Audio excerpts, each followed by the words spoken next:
Report लिखली न दरगाजी मोरा दर्द भीतर ले दिहले हे बा।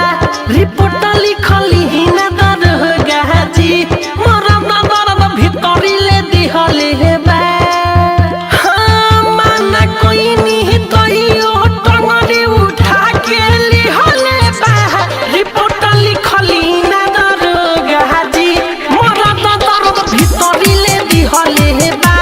रिपोर्ट लिखली न दरगाजी मोरा दर्द भीतर ले दिहले हे बा। सुमन मोहित रिकॉर्डिंग स्टूडियो दिल्ली। डीजे विकास लीगा सीतामढ़ी। अरे अचके में हम हरे कोमर पकड़ के अचके में मोर कोमर पकड़ के दिले हूँ चाई उमाई उमाई करे लगनी गोइनी हम डेराही। अचके में मोर कोमर पकड़ के दिले हूँ चाई उमाई उमाई करे लगनी गोइनी हम डेराही। दोनों जबाना धके हमरे खूबे पियले बा। रिपोर्ट लिखली न दरगाजी मोरा दर्द भीतर ले दिहले हे बा। रिपोर्ट लिखली न दरगाजी मोरा दर्द भीतर ले दिहले हे बा रे।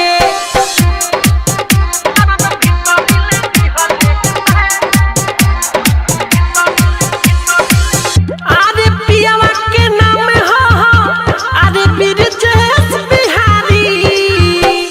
पिया के नाम हो ब्रिजेश बिहारी मिठू के बिहनी गारी। बढ़िया बुझी दरोगा बाबू तनी सोची बिचारी। पिया के नाम हो ब्रिजेश बिहारी मिठू के बिहनी गारी। बढ़िया बुझी दरोगा बाबू तनी सा सोची बिचारी। रात भर देहिया हमर उत्तम बिहले बा। रिपोर्ट लिखली न दरगाजी मोरा दर्द भीतर ले दिहले हे बा। रिपोर्ट लिखली न दरगाजी मोरा दर्द भीतर ले दिहले हे बा। हाँ माना कोई नहीं तो यो टंगड़ी उठा के लिहले बा।